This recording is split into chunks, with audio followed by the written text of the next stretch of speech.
During 1946 to 1957 in Bihar, Anugrah Narayan Sinha had believed in communal harmony and secularism. You will be happy to know that Institute was an important center during the Indian independence movement in Bihar. Mahatma Gandhi had visited this place in 1947, and that time this place was the residence of Dr. Syed Mahmood Residence, who was son-in-law of Maulana Mazharul Haq. Later this place was developed as A.N. Sinha Institute. The room in which Gandhi stayed in this campus is called Gandhi Sivir.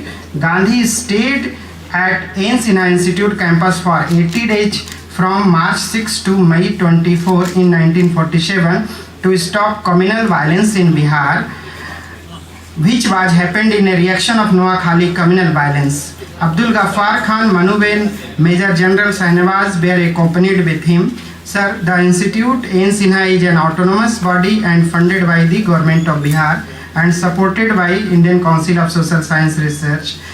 The research theme of the Institute broadly focus on non-violence and peace, gender empowerment, land reforms, agriculture development, land acquisition, human development, right to education, malnutrition, health, food security, tribal community, Dalit issue, education, migration, social psychology, poverty, livelihood, with a special reference to Bihar. Have the tallest figure on secularism available here, we should give maximum time to Professor Bhargava. All of us have read and understood secularism through his writings, and therefore there is nothing which we can say. Rather, let us listen to him. But then the audience are not much impressed, so I'll just take 5 minutes or so, because yesterday in the Supreme Court it was vehemently argued yet again. There have been number of petitions, I can recall at least half a dozen, that word secular be deleted from the preamble of the Constitution. And the whole argument was made like this, that since in Keshavananda Bharati preamble was said to be basic structure, nothing can be added to it. I wonder how do you then accept addition of word integrity, or are you against the integrity of the country? Then we read in some disbelief, if I may be allowed to say, that the Chief Justice of India, the outgoing Chief Justice of India, who is a juris judge, absolutely down to earth and polite,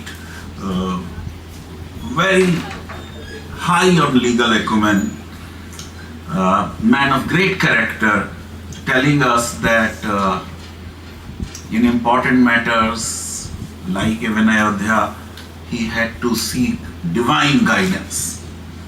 Now what it frustrates people who are wedded to constitutional ethos, because the oath he has taken is to uphold constitution and law, not any divine commandment or divine entity, or not the dharma, so to say, even if it is righteousness, not even dhamma of Ashoka. And then in the judgment you find that faith is given so much of importance. So now we can connect the dots.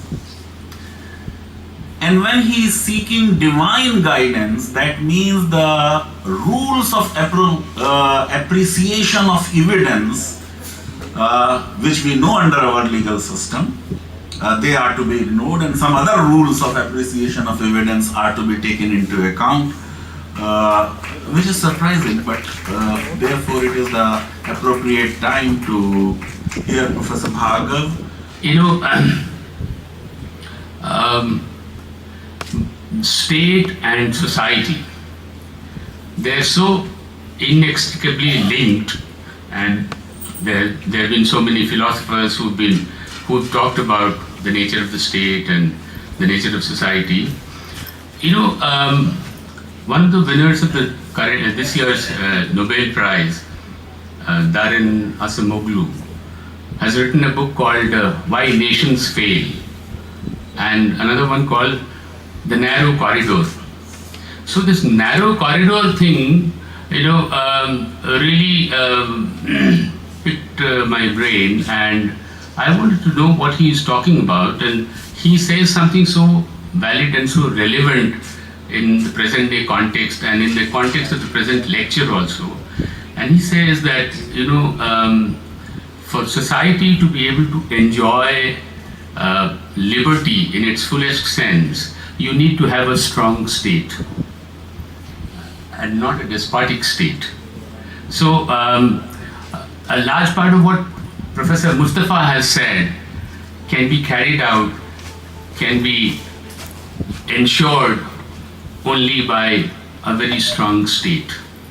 A fragile and delicate democratic order based on this ethically inclusive and pluralist tradition was founded in 1950. The other anti-democratic tradition, driven by political violence and grounded in hierarchy, formally opposed to kingship but steeped in the culture that fosters it, which I call the anti-democratic tradition, continues to thrive and currently appears to even have gained currency.